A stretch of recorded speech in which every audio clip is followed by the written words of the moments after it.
بسم اللہ الرحمن الرحیم الحمد للہ رب العالمین والصلاة والسلام علی اشرف الانبیاء والمرسلین سیدنا ونبینا ومولانا محمد خاتم النبیین وعلی آلہ واصحابہ وازواجہ وذریاتہ ومن تبعہم بإحسان ودعا بدعوتہم الی یوم الدین اما بعد اعوذ باللہ من الشیطان الرجیم بسم اللہ الرحمن الرحیم یا ایہا الذین آمنوا قوا انفسکم واہلیکم نارا وقودها الناس والحجارہ وقال تعالی یا ایہا الذین آمنوا ادخلوا فی السلم کافہ ولا تتبعوا خطوات الشیطان انه لكم عدو مبين وقال النبي صلى الله تعالى عليه وسلم اولا ادلكم على افضل من درجة الصيام والصدقة والصلاة قالوا بلى يا رسول الله قال اصلاح ذات البين وفساد ذات البين هي الحالقة او كما قال عليه الصلاة والسلام۔ قابل احترام بزرگوں، دوستوں اور دینی بھائیوں، گزشتہ رات اور اس سے اگلی رات کے اندر شرح صدر کے متعلق ایک مفید مضمون آپ کے سامنے بیان کیا گیا تھا، اس کا کچھ حصہ باقی تھا۔ ابھی مختصراً اس کو پورا کر کے پھر جو دو آیتیں میں نے ابھی آپ کے سامنے تلاوت کی اور نبی کریم صلی اللہ علیہ وسلم کی ایک حدیث میں نے تلاوت کی، اس کے متعلق کچھ گفتگو عرض کی جائے گی۔ شرح صدر یعنی آدمی کے سینے کا کھلا ہوا ہونا، یہ بہت اچھی حالت ہے۔ اس کے اندر آدمی کو کسی بھی خیر کو قبول کرنے کی، کسی بھلائی کو لینے کی، حق بات کو اختیار کرنے کی توفیق فوراً ہوتی ہے۔ اور اگر شرح صدر نہیں ہے تو شرح صدر کا ورود، اس کا مقابل ہے ضیق صدر، یعنی سینہ تنگ ہے۔ سینہ تنگ ہے اس کا مطلب کہ دل کے دروازے کھلے ہوئے نہیں ہیں۔ تو ایسے آدمی کو حق بات، چاہے عقل کہتی ہے یہ حق ہے، سچی ہے، اچھی ہے، لیکن دل اس کو قبول نہیں کرتا، اور دل قبول نہیں کرتا تو اعضائے بدن اس کے لیے تیار نہیں ہوتے۔ اس لیے کہ ہم سب جانتے ہیں کہ ہمارے بدن کے تمام اعضاء کے اوپر حکومت دل کی چلتی ہے۔ دل نے اس کو قبول ہی نہیں کیا۔ شرح صدر کا پہلا سبب توحید بتلایا تھا، دوسرا سبب علم نافع، ایسا علم دین جو اپنی ذات کو، ہماری اپنی ذات کو فائدہ پہنچاوے، اور یہ وہی علم ہوتا ہے جس علم پر آدمی عمل کرتا ہے۔ شرح صدر کا تیسرا سبب بتایا تھا اللہ تعالیٰ کی طرف انابت، توجہ، اور اس کے لیے اللہ کی محبت ضروری ہے۔ شرح صدر کا چوتھا سبب بیان کیا تھا کل کے مجلس کے اندر، دوام ذکر، یعنی اللہ تعالیٰ کو یاد کرنا، ہمیشہ کثرت سے یاد کرنا، پابندی کرنا اس کی۔ شرح صدر کا پانچواں سبب ابن القیم رحمہ اللہ نے بیان فرمایا ہے، لوگوں کے اوپر اپنے مال سے، اپنی مرتبے سے، اپنے بدن سے اور اپنے علم سے لوگوں پر احسان کرنا، جس کو کرم کہتے ہیں۔ کرم یعنی سخاوت۔ سخاوت صرف روپیوں پیسوں سے نہیں ہوتی، روپیے پیسے بھی اللہ تعالیٰ نے دیے ہیں، اپنی حیثیت کے مطابق آدمی دوسروں کے اوپر لٹائے، اس کے ذریعے سے دوسروں کی پریشانیوں کو، تکلیفوں کو دور کرے، یہ بھی سخاوت ہے، اور اس پر بڑی فضیلتیں ہیں۔ اس سے دوسرے کی تو تکلیف دور ہوتی ہے، ہمارے اپنی ذات کو جو فائدہ پہنچتا ہے وہ یہ کہ اس سے ہم کو شرح صدر نصیب ہوتا ہے، وہ آدمی بڑی اچھی زندگی گزارتا ہے۔ لوگ اس کی تعریف کرے یا نہ کرے، کوئی اس کا شکریہ ادا کرے یا نہ کرے، اللہ کے یہاں یہ آدمی قابل قدر ہوتا ہے۔ سخاوت جیسے مال کے ذریعے سے ہوتی ہے، اپنے جاہ اپنے مرتبے سے بھی سخاوت ہوتی ہے۔ اگر ہمارے اندر اللہ نے اتنی صلاحیت دی ہے، ہمیں ایک حیثیت دی ہے، خاندان کے اندر ایک حیثیت دی ہے، ہمیں ایک حیثیت ملی ہوئی ہے، مثال کے طور ہمیں حیثیت ملی ہوئی ہے اپنے سماج کے اندر، تو اس حیثیت کو استعمال کر کے کسی کی تکلیف کو دور کرنا، کسی کی پریشانی کو دور کرنا۔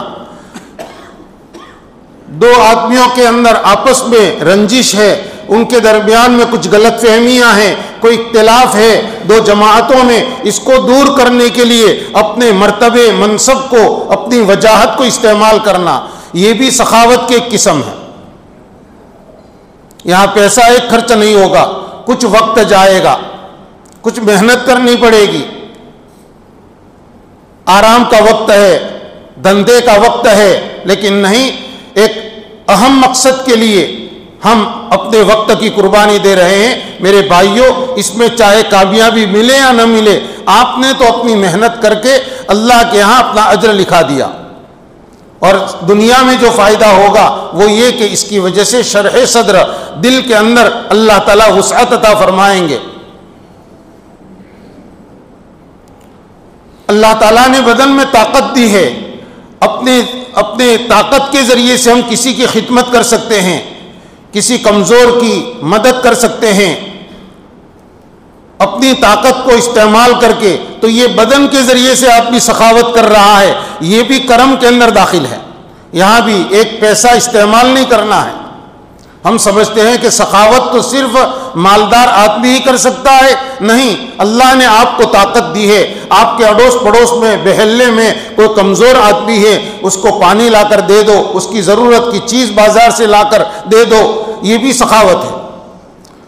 اور سخاوت کی ایک قسم ہے، اللہ نے آپ کو جو علم دیا، دین کا جو علم، دین کا جو فہم دیا، اس علم کو دوسروں میں پھیلانا، دوسروں تک پہنچانے کی کوشش کرنا، چاہے تعلیم کے راستے سے ہو، چاہے تذکیر نصیحت کے راستے سے ہو، چاہے دعوت کے راستے سے ہو، چاہے تقریر کے واسطے سے ہو، کسی بھی راستے سے، یا تصنیف و تالیف کے راستے سے ہو، اس علم کو لوگوں میں پھیلانے کی محنت، یہ بھی ایک سخاوت کا درجہ ہے۔ احسان، ایسے آدمی کو اللہ تعالیٰ نہایت اطمینان والی زندگی عطا فرماتے ہیں، قلبی سکون کے اندر وہ جیتا ہے۔ اس کے مقابلے میں جس آدمی میں بخل کا مادہ ہے، بخل صرف مال کا نہیں، وہی بخل اپنی صلاحیت کو آدمی استعمال نہیں کرتا، چاہے صلاحیت بدن کی ہو، طاقت کی، علم کی صلاحیت، دوسروں کو بتاتا ہی نہیں ہے، نہیں میرا علم میرے پاس رہے گا، یا اپنے مال کو باوجود حیثیت کے دوسروں کے اوپر خرچ نہیں کرتا، کسی کی ضرورت میں اپنے مال کو ذرہ بھی خرچ نہیں کرتا، تو ایسا آدمی بخیل کہا جاتا ہے۔ اس کو اللہ نے وجاہت دی ہے، ایک منصب دیا ہے، اس کے باوجود اپنے منصب کو استعمال کر کے وہ کوئی بھلائی کے اندر آگے نہیں بڑھتا، اس کو بخیل کہا جاتا ہے۔ اور بخیل آدمی تنگ دل، بدحال اور مغموم خود رہے گا۔ اس کے پاس پیسے بچ گئے تو اس کی وجہ سے اس کو کوئی خوشحالی نصیب نہیں ہوگی، ایک طرح کے غم میں وہ زندگی گزارے گا۔ نبی کریم صلی اللہ علیہ وسلم نے اس کو ایک مثال سے سمجھایا ہے۔ آپ نے فرمایا، ایک آدمی نے 2 زرہیں پہنی ہیں، زرہ کہتے ہیں لوہے کے کرتے کو، گجراتی میں اس کو بختر کہتے ہیں۔ پہلے زمانے میں جب تلواروں سے جنگ ہوتی تھی تو آدمی میدان میں جانے سے پہلے اپنے بدن کو، آدھے بدن کو وہ لوہے کی زرہ سے ڈانک لیتا تھا، تاکہ اگر دشمن کا تلوار بدن کے اوپر آئے تو بدن کٹ نہ جائے، صرف اس کا جو ہے اس کا دباؤ بدن کو محسوس ہوگا، لیکن دھار کو یہ زرہ کی جو کڑیاں ہیں وہ اس کو برداشت کر لے گی۔ بہت وزنی ہوتا تھا وہ۔ تو ایک آدمی نے 2 زرہیں پہنی ہیں، اب اگر وہ صدقہ کرتا ہے تو سمجھو کہ اس کی یہ زرہوں کی کڑیاں ایک دوسرے سے الگ ہوتی جا رہی ہے، کیونکہ جب زرہ پہنے گا آدمی تو اندر کرتا اور یہ سب تو دب جائے گا، لیکن اس کا بدن بھی ایک گھٹن محسوس کرے گا۔ لیکن جو صدقہ کرتا ہے تو ایسا آدمی سخاوت کی بنیاد پر اس کو اللہ رب العزت نقد فائدہ جو عطا فرماتے ہیں، ایسا جیسے اس بختر کی ایک ایک کڑی جدا ہو رہی ہے اور اس آدمی کو راحت مل رہی ہے، حتیٰ کہ دونوں زرہیں پوری کھل گئی اور اس آدمی کے کپڑے بدن زمین کے اوپر جو ہے لوٹنے لگے۔ وہ آدمی چلتا ہے تو اس کے پاؤں کے نشانات اس کے کپڑوں کے گھسٹنے سے مٹ جاتے ہیں، اس کے یعنی بدن کے کپڑے اتنے ڈھیلے ہو گئے۔ ظاہر بات ہے ایسے آدمی کو کتنی راحت محسوس ہوگی۔ اس کے مقابلے میں جو آدمی بخل سے کام لیتا ہے تو اس کی ایک ایک کڑی اس کے بدن کے اوپر تنگ ہوتی جاتی ہے اور ایسی تنگ ہوتی ہے کہ وہ آدمی اسی میں گھٹن محسوس کرتا ہے، چاہے اس کے پاس مال اسباب ہے اور بخل کرنے کے نتیجے میں کسی کی حاجت روائی نہ کر کے اس نے اپنے مال کو تو بچایا، لیکن مال بچا نہیں ہے، اس مال نے تو اس کو اور زیادہ گھٹن میں ڈالا۔ وہی ضیق صدر، اس کے سینے کو اللہ تعالیٰ تنگی عطا فرماتے۔ شرح صدر کا چھٹا سبب ہے شجاعت، بہادری۔ جو آدمی بہادر ہوتا ہے وہ بہت منشرح الصدر رہتا ہے، اس کا حوصلہ بہت بڑا ہوا ہوتا ہے اور اس کا دل بھی بڑا وسیع ہوتا ہے، اس کو ایک خاص طرح کی لذت، سرور زندگی میں نصیب ہوتی ہے۔ اس کے مقابلے میں بزدل آدمی یوں ہی گھٹتا رہتا ہے۔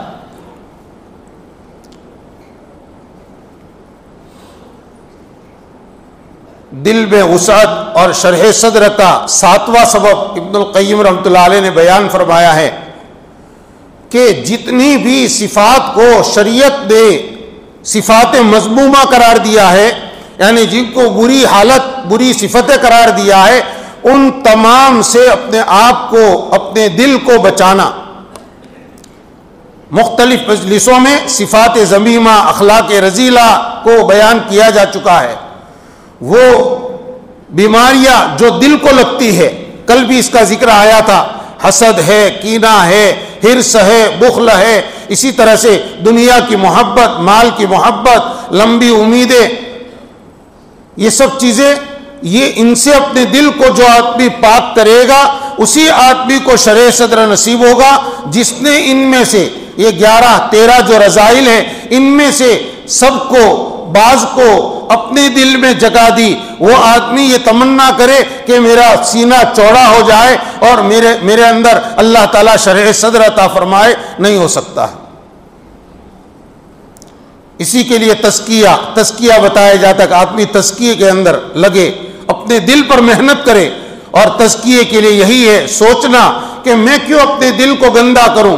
دل رحمان کا ایک برتن ہے جو مجھے دیا گیا ہے، وہ رحمان کی محبت کے لیے ہے، اس کی اطاعت کے لیے ہے، خشوع کے لیے ہے، اس کے اندر گندگیاں بھرنے کے لیے یہ دل نہیں دیا گیا۔ ظاہر بات ہے اس رحمان کے دیے ہوئے برتن میں ہم ایسی گندگیوں کو جگہ دیں گے تو یہ برتن عطا کرنے والا اور بخشنے والا رحمان کتنا ناراض ہوگا۔ اگر کوئی بہت معزز، بڑے اونچے مرتبے کا آدمی ہمیں برتن ہدیے میں دے اور وہ ہمارے گھر پر آئے، دیکھے کہ میرے دیے ہوئے ہدیے میں اور برتن میں تو انہوں نے گندگی بھری ہے، مٹی بھر کر اس کو کوڑے کی جگہ پر رکھا ہے، تو کتنا ناراض ہوگا، وہ ہمیں کتنا نادان سمجھے گا کہ ان کو ہمارے ہدیے کی کوئی قدر نہیں ہے۔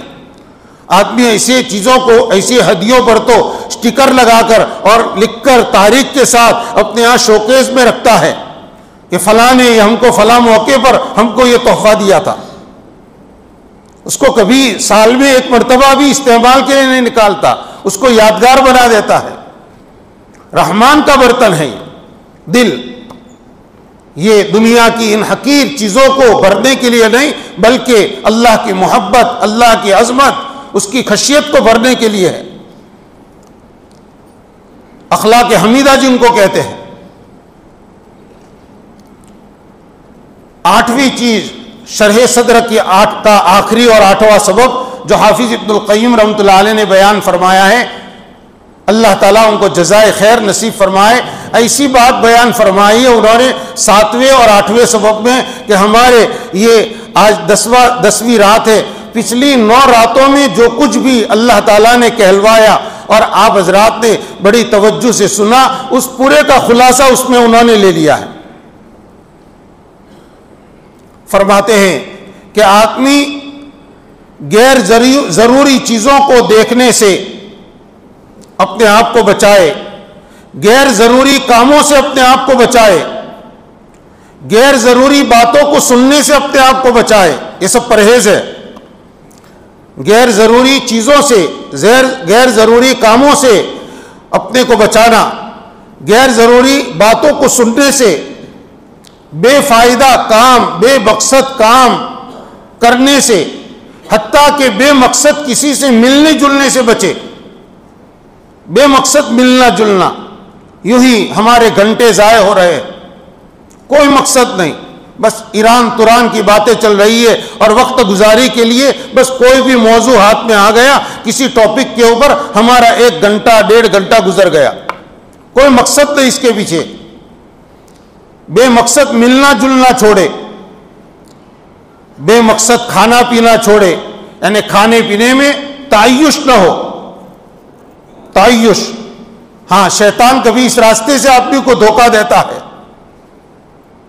حضرت معاذ ابن جبل رضی اللہ تعالیٰ عنہ نبی کریم صلی اللہ علیہ وسلم کے چہیتے صحابی ہے، جب ان کو آپ علیہ السلام نے یمن کا گورنر بنا کر اور یمن میں دعوت کی ذمہ داری سونپ کر جب آپ نے بھیجا، تو آپ نے ان کو نصیحت فرمائی تھی، ایاک والتنعم، معاذ عیش پسندی سے اپنے آپ کو بچانا، فإن عباد اللہ لیسوا بمتنعمین، اللہ کے نیک اور خاص بندے وہ عیش پرست نہیں ہوتے۔ اللہ کے نیک بندے، اللہ کے خاص بندے عیش پرست نہیں ہوتے۔ آدمی کھانے پینے میں بھی اعتدال پر رہے۔ بھائی تھوڑی سی تکلیف اٹھا لو، اپنے آگے کی جگہ پر کر لے، ہمارے بہت سے ساتھی باہر بیٹھے ہیں، ان کے لیے جگہ ہو جائے گی پیچھے، اپنے آگے کی جگہ پر کر لے، ذرا مل کر بیٹھے، اور باہر جو ساتھی وہ بھی اندر آ جائیے، آ جاؤ سر۔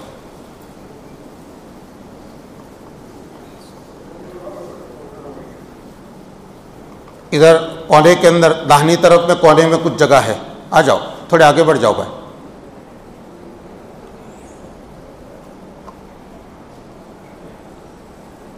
آدمی ضرورت سے زیادہ سونا بھی چھوڑ دے، ضرورت سے زیادہ سونا، اس میں زندگی کا قیمتی وقت ضائع ہو رہا ہے۔ اگر آدمی کھانے پینے میں، ملنے جلنے میں احتیاط نہیں کرتا، غیر ضروری باتوں میں لگتا ہے، غیر ضروری کاموں میں لگتا ہے، تو سمجھو کہ یہ دل کے لیے مصیبتیں لائے گا۔ ابن القیم رحمۃ اللہ علیہ لکھتے ہیں، دل کے لیے آلام اور مصیبتیں لائے گا، اور دل کو منقبض، دل کو تنگ کر دیں گے، وہی شرع صدر فوت ہو جائے گا۔ ایمان کا خاصہ تھا کہ دل اس کا وسیع رہتا، دل کے اندر ہر خیر کو قبول کرنے کی صلاحیت ہمیشہ موجود رہتی، لیکن جب آدمی ان غیر ضروری چیزوں میں اپنے آپ کو مشغول کر دیتا ہے تو یہ خوبی اس کے دل سے فوت ہو جاتی ہے۔ اب بجائے راحت پانے کے وہ دنیا میں تکلیف پاتا ہے۔ کہتے ہیں، ابن القیم لکھتے ہیں کہ دنیا اور آخرت کے عذاب کا بڑا حصہ انہی چیزوں کی وجہ سے پیش آتا ہے۔ دنیا اور آخرت کے عذاب کا بڑا حصہ یہ غیر ضروری چیزوں میں مشغولی کی وجہ سے پیش آتا ہے۔ شریعت کی نگاہ میں یہ غیر ضروری چیزیں کبھی اسراف میں جاتی ہے، کبھی جو تبذیر میں جاتی ہے، تو کبھی لغو کے اندر جاتی ہے، لغو۔ اور ظاہر بات ہے، ایمان والے کو اللہ تعالیٰ نے جو زندگی عطا فرمائی ہے، اس کی زندگی کا ایک ایک منٹ امانت ہے اس کے پاس، وہ لغو میں بیکار کرنے کے لیے نہیں ہے۔ اور جو ہی لغو زندگی میں آیا، سمجھو خشوع ختم۔ اس لیے کہ اللہ تعالیٰ نے ان ایمان والوں کی تعریف فرمائی ہے، قد افلح المؤمنون الذین هم فی صلاتهم خاشعون، والذین هم عن اللغو معرضون۔ حضرت مولانا عبد الغنی پھولپوری رحمۃ اللہ علیہ نے یہاں وضاحت فرمائی ہے کہ ان ایمان والوں کو فلاح ملتی ہے جو اپنی نماز میں خشوع رکھتے ہیں، صرف نماز پڑھ لینے پر نہیں بلکہ نماز ہے اور خشوع کے ساتھ۔ اور خشوع کس کو ملتا ہے؟ حضرت فرماتے ہیں کہ ان لوگوں کو خشوع ملتا ہے جو لغو سے اپنے آپ کو بچاتے ہیں۔ اور خشوع کہتے ہیں اللہ کی عظمت کے سامنے آدمی دب جائے، میں کچھ نہیں ہوں، میں اپنے پروردگار کا ایک بندہ ہوں، اس کے حکم کا غلام ہوں۔ شاہ عبد الغنی رحمۃ اللہ علیہ فرماتے ہیں کہ بندہ نماز کے اندر خشوع تبھی اختیار کر سکتا ہے جب نماز کے خارجی زندگی کے اندر نماز شروع کرنے سے پہلے اس کے اوپر جو منٹ اور گھنٹے گزرے اس کے اندر بھی وہ خشوع کے ساتھ رہے۔ کیا مطلب؟ یعنی نماز سے باہر آدمی اپنے آپ کو لغو سے، گناہوں سے، بیکار چیزوں سے بچا کر جیتا ہے تو اس آدمی کو نماز کے اندر مزہ آئے گا۔ حضرت تھانوی رحمۃ اللہ علیہ کے اجل خلفاء میں سے ہے، حکیم محمد اختر صاحب رحمۃ اللہ علیہ کا نام آپ سب حضرات نے سنا ہوگا، ان کے شیخ ہے۔ وہ فرماتے ہیں کہ بندے کو نماز کے باہر بھی اللہ کا غلام بن کر زندگی گزارنی چاہیے۔ اگر نماز کے خارج، نماز کے باہر اگر بندے نے غلامی کا تاج اپنے سر پر رکھا تو اس بندے کو نماز میں بھی یہ کیفیت نصیب ہوگی کہ وہ نماز میں کھڑا ہے، اس کا دل خشوع سے بھرا ہوا ہے اور اس کے سر پر اللہ کی غلامی کا تاج ہوگا۔ ایسے مومنین کو اللہ تعالیٰ نے فلاح کا وعدہ فرمایا ہے۔ تو ایک خشوع حاصل کرنے کے لیے ضروری ہے کہ آدمی اپنے غلام اور بندے خدا ہونے کا احساس نماز کے خارج بھی کرے۔ اگر نماز کے خارج تو ہمارا وقت ویسے ہی گزر رہا ہے بیکار باتوں میں یا غلط کاموں میں، اور ہم چاہیں کہ نماز میں ہم کو خشوع حاصل ہو، نہیں ہو سکتا، دونوں میں مناسبت ہے۔ میرے بھائیوں، یہ بہت اہم ترین باتیں جو حافظ ابن القیم رحمۃ اللہ علیہ نے ہم کو بتائی، یہ ہماری زندگی کے لیے بہت بڑا سرمایہ ہے اگر اس کے اوپر ہم عمل کریں۔ اللہ تعالیٰ مجھے بھی توفیق نصیب فرمائے، آپ حضرات کے لیے بھی مفید فرمائے۔ میں نے قرآن پاک کی 2 آیتیں آپ کے سامنے تلاوت کی۔ پہلی آیت کا ترجمہ میں کرتا ہوں۔ اللہ رب العزت فرماتے ہیں، او ایمان والو، اپنی ذات کو اور اپنے گھر والوں کو جہنم کی آگ سے بچاؤ، جس جہنم کی آگ کا ایندھن انسان اور پتھر ہوں گے۔ جس وقت یہ آیت نازل ہوئی اس وقت کوئی آگ لگی نہیں تھی مدینہ منورہ میں کہ ان کو کہا جا رہا ہو کہ بھائی یہ آگ لگی ہے، اس سے بچنا نہیں۔ جہنم کی آگ کی طرف، جہنم کی آگ کا ذکر تو قرآن میں 20 آیتوں میں ہے۔ ایمان والوں کو کہا جا رہا ہے کہ تم ایسے عمل مت کرو جو تم کو جہنم کی طرف لے جانے والے ہو۔ جہنم کی آگ سے تمہیں اپنے آپ کو بھی بچانا ہے اور جہنم کی آگ سے آپ کو اپنے گھر والوں کو بھی، بیوی بچوں کو بھی بچانا ہے۔ یہ ساری دین کی باتیں جو سنائی جاتی ہے، ان تمام کا مقصد یہی ہے میرے بھائیوں کہ آخرت میں ہم کسی طرح کے نقصان سے بچ جائیں۔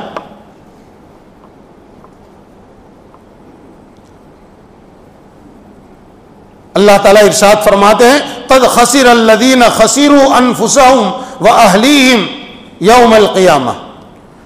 برابر ہے آیت، برابر ہے۔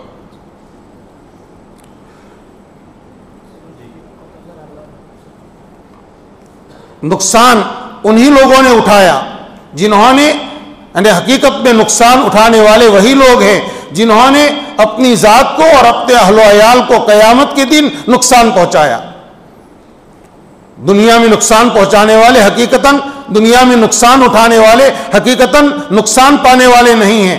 دنیا کا نقصان تو عارضی ہے، حقیقتاً نقصان اٹھانے والے، خسارہ پانے والے وہ لوگ ہیں جنہوں نے اپنی ذات کو اور اپنے اہل و عیال کو قیامت کے دن نقصان کے اندر ڈالا۔ وہی اپنے آپ کو بھی اور اپنے بیوی بچوں کو ایسے عملوں سے، ایسے کاموں سے نہیں روکا جو جہنم تک لے جانے والے ہیں۔ اسی لیے حضرت نبی کریم صلی اللہ علیہ وسلم پناہ مانگتے تھے، اللہم انی اعوذ بک من النار وما قرب الیہا من قول او عمل، اے اللہ میں آگ سے پناہ مانگتا ہوں، جہنم کی آگ سے، اور اس عمل سے جو جہنم کی آگ سے قریب کر دے، چاہے عمل ہو چاہے قول ہو، ہر قول اور عمل جو جہنم کی آگ سے قریب کرے، اے اللہ میں اس سے پناہ مانگتا ہوں۔ اس آیت کریمہ میں بھی اللہ تعالیٰ نے ہم کو اسی پر متنبہ کیا ہے کہ خبردار، اپنے کو بھی جہنم کا مستحق مت بناؤ، اپنے اولاد کو بھی جہنم کا مستحق مت بننے دینا۔ ظاہر بات ہے کہ دین جو راستہ بتاتا ہے وہ جہنم سے بچنے کا اور جنت کے اندر جانے کا بتاتا ہے، جس کو صراط مستقیم کہتے ہیں، دین قیم جس کو کہتے ہیں، جس کو اسلام کہتے ہیں۔ اسلام کے ظاہری احکامات، اسلام کے باطنی احکامات، یہ سب بندے کو جہنم سے بچا کر جنت میں لے جانے کے لیے ہے۔ اللہ رب العزت ارشاد فرماتے ہیں، فَمَنْ زُحْزِحَ عَنِ النَّارِ وَأُدْخِلَ الْجَنَّةَ فَقَدْ فَازَ، جو آدمی جہنم سے ہٹا لیا گیا، بچا لیا گیا اور جنت میں داخل کر دیا گیا، یقیناً وہی آدمی کامیاب ہے۔ بس یہ ہے کامیابی، اس سے بچو اور جنت کے مستحق بن جاؤ۔ اس لیے میرے بھائیوں، آج آخری عشرے کی آخری رات ہے، ہم سب اللہ کے گھر میں بیٹھ کر رمضان کی آخری رات میں تہیہ کر لے، ارادہ کر لے کہ ہمیں اس بارے میں آخری درجے میں فکر میں آ جانا ہے کہ اپنے آپ کو اور اپنے گھر والوں کو ہم جہنم کی آگ سے بچائیں۔ اللہ ہمارے ارادوں کو قبول فرمائے۔ اس وقت کی سب سے بڑی ضرورت جو ہے وہ اپنے اولاد کی تربیت، اپنے اولاد کے اوپر نگاہ رکھنے کی، ان کو دین کی طرف ان کے ذہن کو موڑنے کی ہے میرے بھائیوں، دین کی طرف ان کو راغب کرنے کی ہے۔ اس لیے کہ چاروں طرف ایسے حالات ہیں، ایسے تذکرے ہیں اور ایسے فتنے ہیں کہ جو آدمی کو دین کی اہمیت دل میں کم اور دنیا کی اہمیت، دنیا کی حیثیت دل کے اندر دن بدن بڑھا رہی ہے۔ ایسے حالات جو پہلے بہت کم تھے اب دن بدن وہ بڑھ رہے ہیں۔ اگر ایسے وقت میں ماں باپ نے اپنی ذمہ داری ادا نہیں کی تو اولاد جو فتنوں کے زمانے کے اندر نہیں معلوم کون سے فتنے کا شکار ہو جائے۔ اگر ہم نے تھوڑی توجہ کی، بڑی شفقت سے، پیار سے، جیسے ہم ان کو کھلاتے پلاتے ہیں، ان کے ساری تمناؤں کو پورا کرتے ہیں، اپنے بچوں کو ہم وقت دے، ان کی ذہن سازی کرے، بیٹو ہم آپ سے یہ چاہتے ہیں، بچوں ہم آپ سے یہ چاہتے ہیں کہ آپ کھاؤ پیو لیکن اللہ کے نیک بندے بن کے رہو۔ ماں باپ اگر اس کا تذکرہ بار بار اپنے اولاد سے کریں، ہو نہیں سکتا کہ اولاد اپنے ماں باپ کی ان نصیحتوں کو پسے پشت ڈالے اور ماں باپ دنیا میں نہ ہو، اس وقت اولاد بالکل اپنی من چاہی زندگی گزارے۔ گھر کے بڑے کے رجحان کا، گھر کے بڑے کی فکر کا چھوٹوں کے اوپر اثر پڑتا ہے۔ آج چھوٹوں کے جذبات ماں باپ کے منشا کے خلاف کیوں بن رہے؟ اس کی وجہ یہ ہے کہ ہم نے ان کو نصیحت کرنا چھوڑ دیا، نصیحت کرنا ہی چھوڑ دیا۔ گھر میں ہم پہنچتے ہیں تو گھر میں پہنچ کر بھی ہمارا وقت موبائل میں، تو بچہ بھی اپنے موبائل کو لے کر بیٹھا رہتا ہے۔ ہم نے موبائل کی صحبت اختیار کی، بچوں نے اپنے موبائل کی صحبت اختیار کی۔ معلوم نہیں موبائل کے اندر ہم کون سا پروگرام دیکھ رہے ہیں، اور ہمیں یہ بھی معلوم نہیں کہ ہمارے بچے موبائل کے اندر کون سے پروگرام کے عادی ہو گئے ہیں۔ میرے بھائیوں، انتہائی درجے کی گھناؤنی سازشیں کہو یا انتہائی آخری درجے کے فتنے کہو، موبائل کے واسطے سے ہمارے گھروں تک پہنچ چکے ہیں۔ اگر اس مسئلے میں ہم چوکنا نہیں رہے، آپ چاہے تہجد گزار ہو، آپ چاہے اشراق چاشت کے پابند ہو، صف اولیٰ کے آپ پابند ہو، تسبیحات کے آپ پابند ہو، لیکن ضروری نہیں کہ یہ مزاج آپ کے اولاد میں منتقل ہو۔ اس کے لیے آپ کو داعیانہ کردار ادا کرنا پڑے گا، آپ کو اپنے اولاد کو نصیحت کی ذمہ داری آپ کو ادا کرنی پڑے گی۔ اور یہ اتنی دلچسپ چیز ہے کہ اس سے میں اور آپ بھی نہیں بچ سکتے ہیں، پھر اولاد کا کیا؟ ان کے اندر تو جوانی ہے، جوانی کے جذبات ہے۔ بہت سے ہمارے جوان بھائی بھی یہاں ہیں، آپ سمجھے یہ آپ کی زندگی کو برباد کرنے کا ذریعہ بھی ہو سکتا ہے، اور اگر آپ نے احتیاط برتی تو آپ قیمتی نوجوان بھی بن سکتے ہیں۔ کتنے نوجوان ہیں جو موبائل کے پیچھے، جنہوں نے اپنی صلاحیتیں ضرورت سے زیادہ لگائی، جس کے نتیجے میں ان کی صحتیں خراب ہو گئی، وہ مختلف بیماریوں کے، چھپی ہوئی بیماریوں کے وہ شکار ہو گئے، وہ ازدواجی زندگی میں کامیابی کے لائق بھی نہیں رہے، وہ اپنا درد کسی کو کہہ نہیں سکتے، کڑتے رہتے ہیں۔ پھر مخرب اخلاق کو خراب کرنے والے پروگرام ہر پل ہزاروں نئے بنتے ہیں اور ہر سیکنڈ پوری دنیا میں پھیل جاتے ہیں۔ آپ نہ چاہیں تو بھی آپ کے سامنے وہ پیش ہو جاتا ہے، آپ تلاوت کر رہے ہو پیش ہو جائے گا۔ ایسے موقع پر اولاد کا ذہن بنانا، بیٹو یہ آپ کے لیے جہنم کی کھڑکی بھی بن سکتی ہے، یہ موبائل آپ کے لیے جہنم کا دروازہ بن سکتا ہے اگر آپ نے اس میں احتیاط نہیں کی تو۔ اللہ کے واسطے اپنی نگاہوں کی حفاظت کرنا۔ ماں باپ بار بار کہیں گے، ضرور اولاد ماں باپ کی نصیحت کو اپنے دل میں جگہ دے گی۔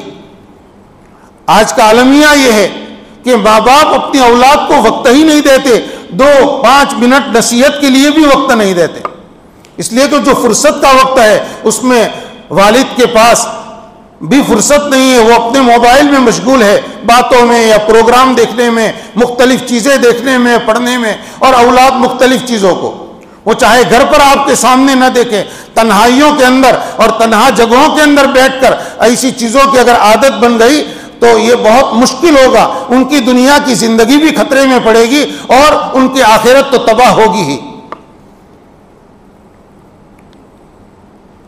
نبی کریم صلی اللہ علیہ وسلم نے کتنی وضاحت فرمائی ہے۔ حضور پاک صلی اللہ علیہ وسلم فرماتے ہیں ہر ابن آدم کے اوپر زنا کا ایک حصہ لکھ دیا گیا ہے، ہر ابن آدم کے اوپر اللہ تعالیٰ نے اس کا زنا کا حصہ لکھ دیا ہے، زنا بدکاری، اور فرماتے ہیں ادرک ذالک لا محالۃ، اس کو وہ یقیناً پا کر رہے گا۔ زنا کا مطلب ہم سمجھتے ہیں آدمی اپنی شرمگاہ سے غلط طریقے پر، غلط جگہ پر خواہش پوری کرے، نہیں، اس کے علاوہ بھی زنا کے درجات حضور پاک صلی اللہ علیہ وسلم نے بیان فرمایا فزنا العین النظر، آنکھوں کا زنا غلط دیکھنا ہے۔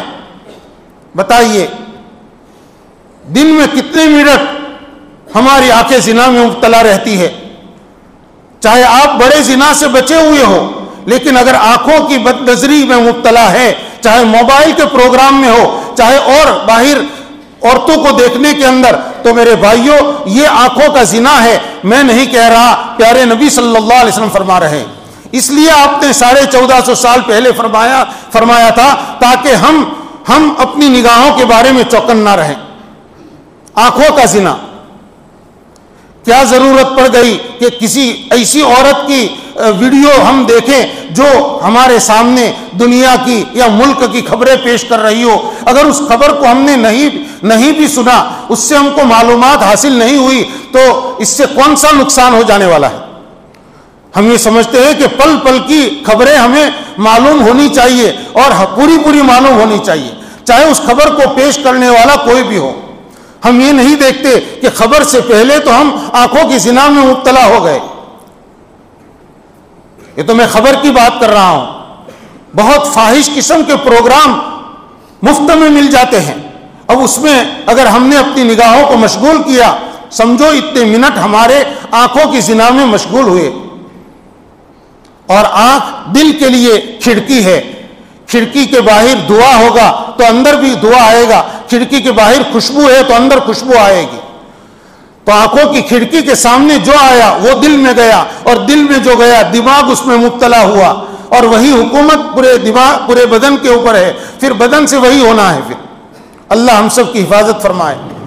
نبی کریم صلی اللہ علیہ وسلم فرماتے ہیں وَزِنَ اللِّسَانِ الْمَنْطِقِ، زبان کا بھی ایک زنا ہے، وہ ہے بولنا۔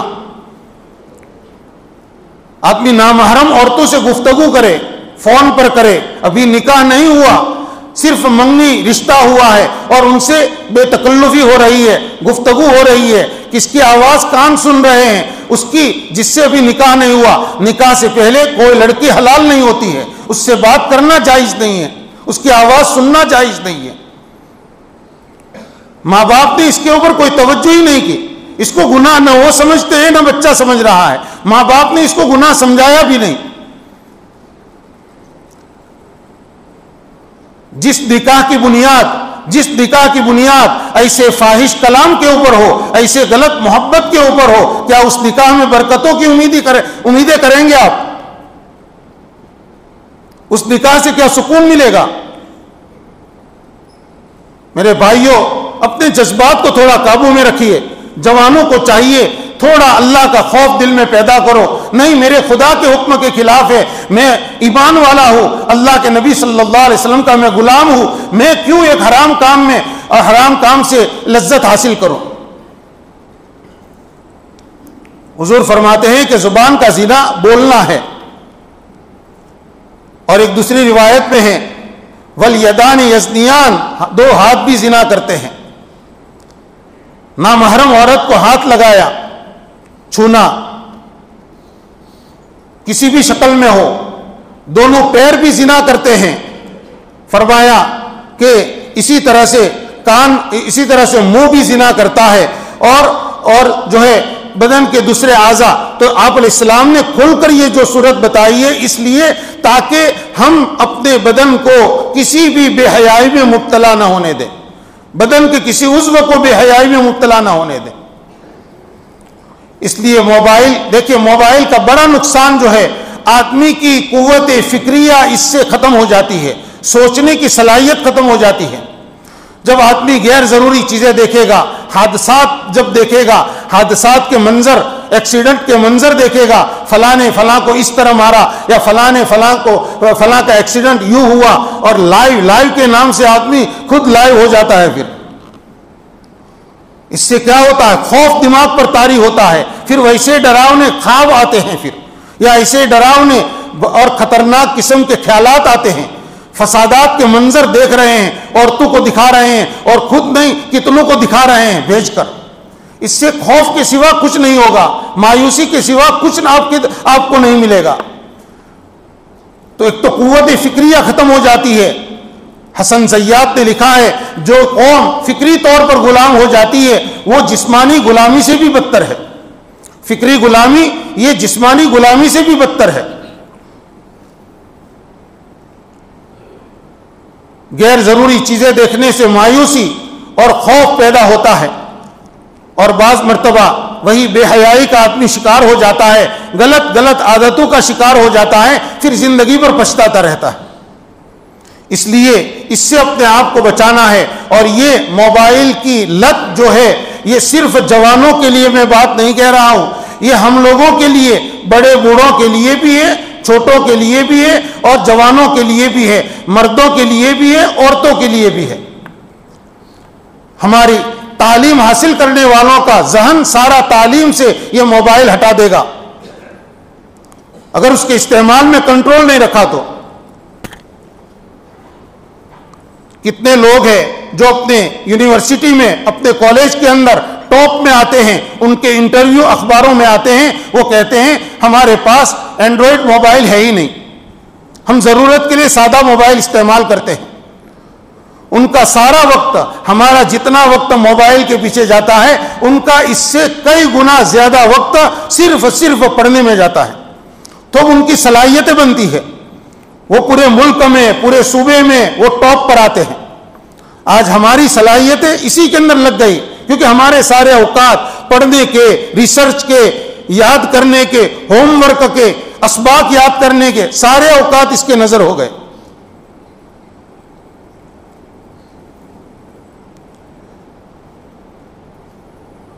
اس کا مذاکرہ میرے بھائیو اگر کیا جائے گا یقیناً فائدہ ہوگا۔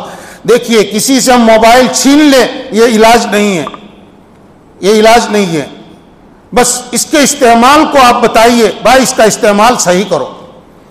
دوسری چیز میرے بھائیو، میں نے جیسے ابھی عرض کیا چاروں طرف کا ماحول ایسا بن رہا ہے، اور چاروں طرف ایسے ایسے اسباب پیدا ہو رہے ہیں جس سے ہماری طبیعت بہت جلد اثر لینے لگی.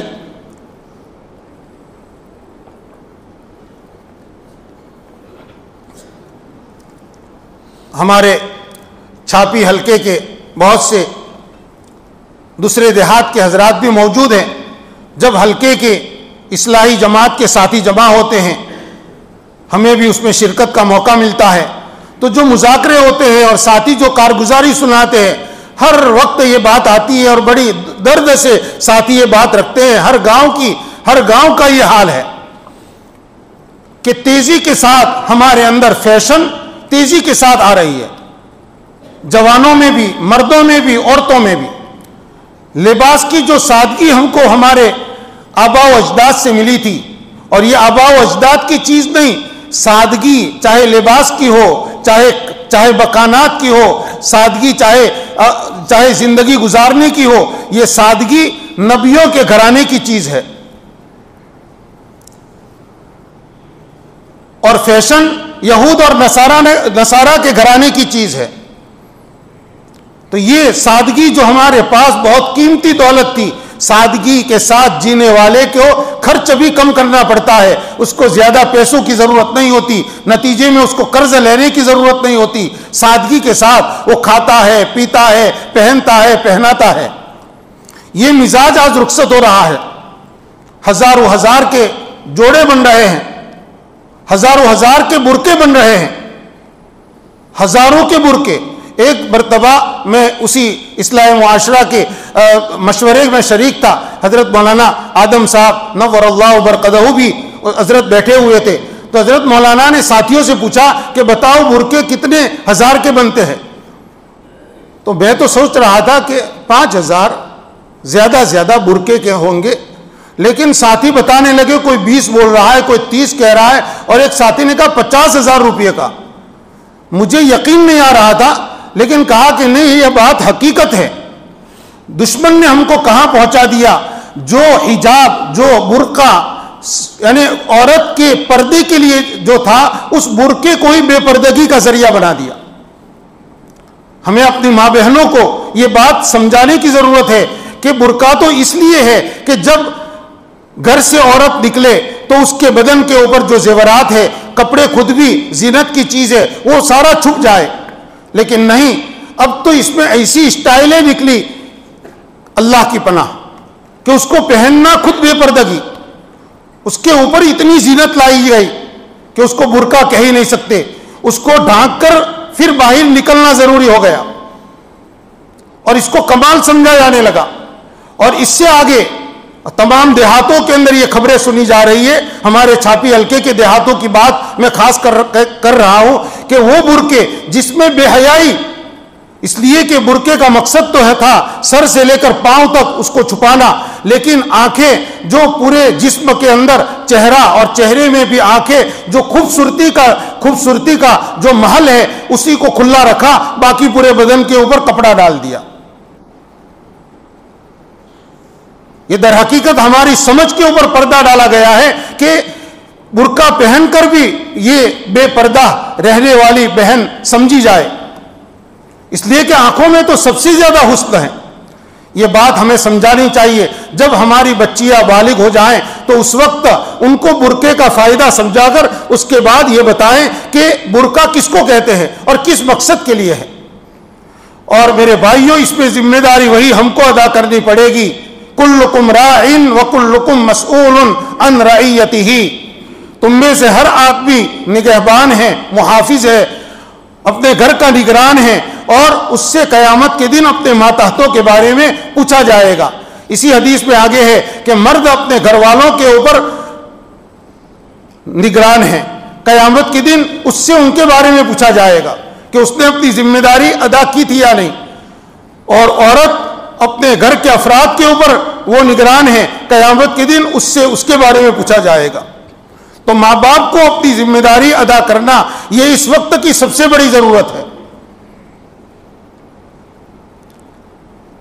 اللہ کا شکر ہے ہمارے بڑوں کی قربانیوں کے نتیجے میں اور والوں نے کن کی دعاؤں کے نتیجے میں ہم کو ہمارے اندر دینداری باقی رہے، اس لیے کچھ محنتیں ہم کو وراثتاً ملی ہے، جن میں سے ایک تو ہمارے مدرسے کی محنت ہے، مکتب کی محنت۔ ہر گاؤں کے اندر مکتب کا ماشاءاللہ ایسا نظام ہے کہ جس سے بچہ بچپن میں ہی دین کی تعلیم اور تربیت بنیادی طور پر لیتا ہے، اور اس بچے کی ایک اچھے ماحول کے اندر تربیت ہوتی ہے۔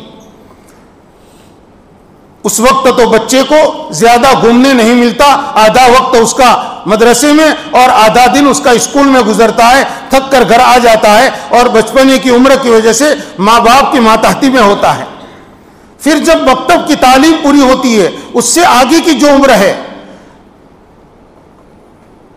ٹی این ایج جس کو کہتے ہیں، جس کے اندر یعنی 13 سال سے لے کر اس کے اوپر کی عمر، یہ تربیت کا خاص مرحلہ ہے میرے بھائیوں۔ اور یہ تربیت ڈانٹ ڈپٹ سے نہیں ہوگی، سختی سے نہیں ہوگی، مار پیٹ سے نہیں ہوگی۔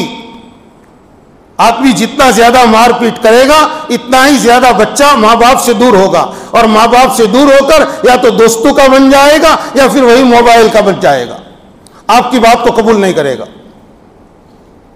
نہیں، اس کو شفقت کے ساتھ، پیار کے ساتھ اپنے سے جوڑے رکھے، ان بچوں کی باتیں سنیں۔ باتیں سنیں گے تو معلوم ہوگا ان کے جذبات کیا ہے، ان کے خیالات کیا ہے، ان کی دلچسپی کیا بن رہی ہے۔ اگر ہمیں کچھ اس میں گڑبڑ معلوم ہو کہ بچے کی دلچسپی کچھ غلط بن رہی ہے، تو اب اس کو پیار سے سمجھانا اور اس کا امالہ کرنا، نظر رکھنا کہ اس کی دوستی کن سے بن رہی ہے، یہ تنہائی میں کس کے ساتھ بیٹھتا ہے۔ اب اس کو حکمت کے ساتھ آپ ہٹائیں گے، ضرور بچہ آپ کا ہو جائے گا اور آپ کی بات مانے گا۔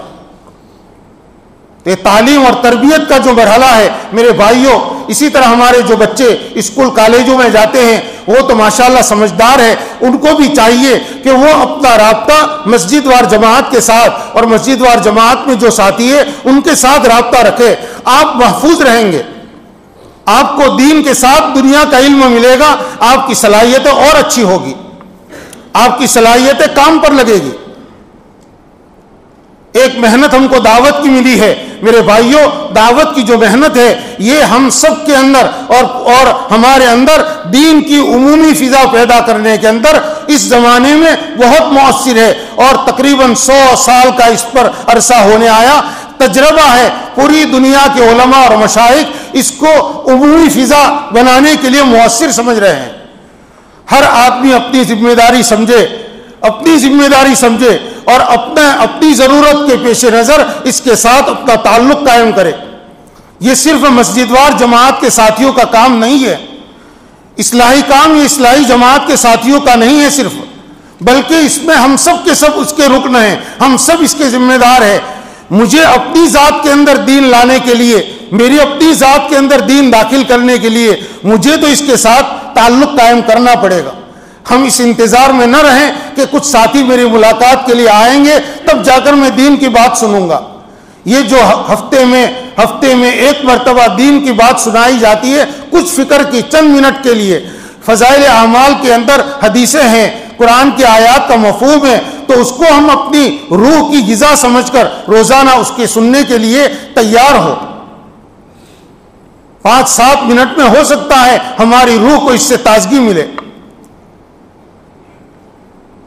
ماشاءاللہ بہت سے ساتھی ابھی بڑی تعداد 4 مہینہ پورا کر کے آئی، اللہ تعالیٰ ان کے نکلنے کو قبول فرمائے اور ان کے لوٹنے کو بھی اللہ تعالیٰ قبول فرمائے۔ انہوں نے بھی بڑے اچھے ارادے کیے ہوں گے، وہ بھی اللہ سے مانگے اور اس کام میں، اس محنت میں وہ بڑی دل جمعی اور تسلسل کے ساتھ لگے رہیں، ضرور فائدہ ہوگا۔ وقتی طور پر لگنا، پھر اپنے دنیا کے کاموں میں مشغول ہو جانا، تو اس سے تو جو فکر بنی ہوگی وہ ختم ہو جائے گی۔ نہیں، اس میں کچھ وقت کی قربانی دے، اس میں لگے رہیں گے تو اس سے اپنا تو فائدہ ہوگا، ہو سکتا ہے ایک اچھی فضا دوسروں تک بھی، یعنی ایک فکر دوسروں تک بھی منتقل ہو۔ آخری بات میرے بھائیوں جو میں عرض کرنا چاہتا ہوں وہ یہ کہ مختلف مجلسیں ابھی آخری عشرے کے اندر ماشاءاللہ ہوئی، ساتھیوں نے بڑی دلچسپی کے ساتھ شرکت کی۔ ایسی مجلسوں سے ہمیں کچھ لے کر جانا چاہیے۔ ہمارے بہت سے ساتھی اعتکاف میں، مسنون اعتکاف میں، بہت سے نفل اعتکاف کے اندر آئے۔ اب اعتکاف کل شام میں پورا ہو جائے گا. اب ان مجلسوں سے جب ہم جائیں، جماعت میں گئے تھے، جماعت سے جب ہم آئے تو یہ معاملہ وہی ختم نہیں ہو جانا چاہیے کہ روزانہ بیانات کا ایک سلسلہ تھا، ہم سنتے تھے، اب دامن جھاڑ کر کھڑے ہو گئے. نہیں، دین کی باتیں اس لیے سنی اور سنائی جاتی ہے اور اس لیے ہم اپنے وقت کی قربانی دے کر بیٹھتے ہیں، سنتے ہیں کہ اس سے ہماری زندگی کے لیے کچھ نیا ملے. حضرت مولانا محمد احمد صاحب پرتاپ گڑھی رحمۃ اللہ علیہ کا جملہ حضرت مولانا قمر الزمان صاحب دعوت برکاتہم نے سنایا. حضرت فرماتے تھے کہ اگر ہر دینی مجلس سے آپ نے ایک بات سیکھ لی اور اس کو اپنی زندگی میں لے لیا، اگر آپ نے 100 بیانات سنے مختلف موقعوں پر تو آپ کو 100 چیزیں نئی مل جائے گی. اپنی زندگی کے اندر آپ 100 نئی چیزوں کو داخل کریں گے. اس لیے اس کو ہم صرف یہی تک نہ رہنے دیں بلکہ اپنی زندگی کے اندر تبدیلی لانے کا ایک عزم لے کر یہاں سے جائیں. اس لیے کہ میرے بھائیوں، صرف عبادت اور ذکر کا شروع ہو جانا کافی نہیں ہے. ہمارے معاملات میں، ہماری معاشرت میں اور ہمارے اخلاق میں بھی تبدیلی آنا ضروری ہے، اور یہی سب سے بڑی ضرورت ہے. عبادات اور اذکار کے ساتھ بڑی ضرورت یہ ہے کہ ہمارے اخلاق میں تبدیلی آئے، ہمارے اندر سے اخلاق رذیلہ نکل رہے ہو، اچھے اخلاق ہمارے بن رہے ہو. ہمارے معاملات میں اگر کچھ گڑبڑ ہے، ہماری تجارت میں کچھ حرام شکلیں ہیں، اس سے ہم اپنے آپ کو بچائیں، توبہ کریں، اس سے اپنے قدم ہٹا لیں. ہمارا جو برتاؤ اپنے بیوی بچوں کے ساتھ ہونا چاہیے، شریعت کی نگاہ میں جو مطلوب ہے وہ ہے یا نہیں، اس میں کوتاہی ہے اس کو ہم درست کریں. کسی کے حق ضائع ہو رہے ہیں، ان حقوق کو پورا کریں. اس لیے کہ نبی کریم صلی اللہ علیہ وسلم نے ارشاد فرمایا، جو حدیث میں نے شروع میں پڑھی تھی اس کا میں ترجمہ کر رہا ہوں. آپ نے ارشاد فرمایا، اے لوگو، کیا میں تم کو روزوں سے، صدقے سے اور نمازوں سے بہتر چیز نہ بتاؤں؟ صحابہ کرام نے عرض کیا، حضور ضرور بتائیے. آپ نے فرمایا، اصلاح ذات البین.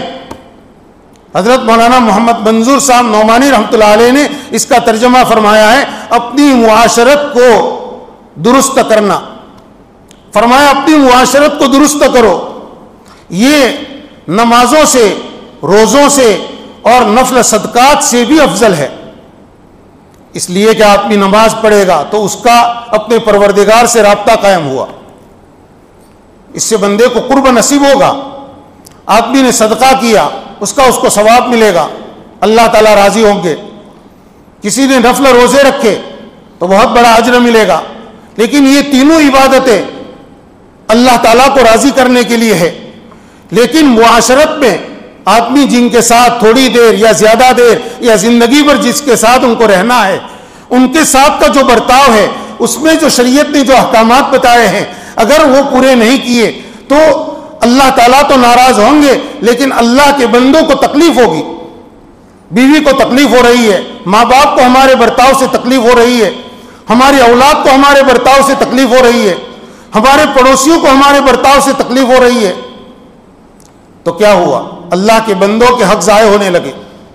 اور آپ جانتے ہیں حقوق العباد، جب تک حق ادا نہیں کیا جاتا یا صاحب حق معاف نہ کرے تب تک وہ حق معاف نہیں ہوتا، وہ گناہ معاف نہیں ہوتا. اس کو درست کرنا ضروری. معاشرت، معاملات اور اخلاق تینوں میں بندے کا دوسرے بندوں سے واسطہ پڑتا ہے. اگر اس کے اندر گڑبڑ ہے، اس میں کچھ کمی ہے تو ضرور دوسرے بندوں کو تکلیف ہوگی، دوسروں کے حق مارے جائیں گے. اور اگر یہ سب درست ہے تو آدمی کی ذات سے دوسروں کو نفع پہنچے گا، اس سے سب خوش. ایسا آدمی لوگوں کی نگاہوں میں مقبول ہوگا.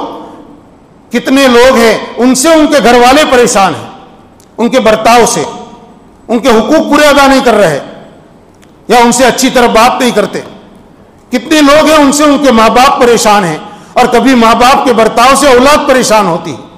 میرے بھائیوں، یہ سب چیزیں جب تک ہم درست نہیں کریں گے تب تک ہم پورے دین پر عمل کرنے والے نہیں کہے جائیں گے. اللہ تعالیٰ نے ہم کو صرف اتنا حکم نہیں دیا کہ تم مسلمان بنو بس، چاہے جیسے بھی ہو. نہیں، جو آیت کریمہ میں نے شروع میں تلاوت کی تھی دوسرے نمبر پر، اس کے اندر اللہ تعالیٰ فرماتے ہیں یا ایھا الذین آمنوا ادخلوا فی السلم کافہ، اے ایمان والو تم اسلام میں پورے داخل ہو جاؤ، ولا تتبعوا خطوات الشیطان، اور شیطان کے نشانات قدم کے اوپر چلو مت، وہ تو تمہارا کھلا دشمن ہے، وہ تمہیں اسی راستے کی طرف لے جائے گا جو اللہ سے دور کرنے والا ہے، اللہ کو ناراض کرنے والا ہے۔ اس لیے بس اسی پر میں اپنی بات ختم کرتا ہوں۔ میرے بھائیوں، تمام راتوں کے اندر جو کچھ کہا گیا اس کا خلاصہ یہی ہے کہ ہم اللہ کے سچے اچھے بندے بن کر زندگی گزارنے والے بنیں۔ کرتے ہیں نہیں ارادہ بھائی؟ ماشاء اللہ۔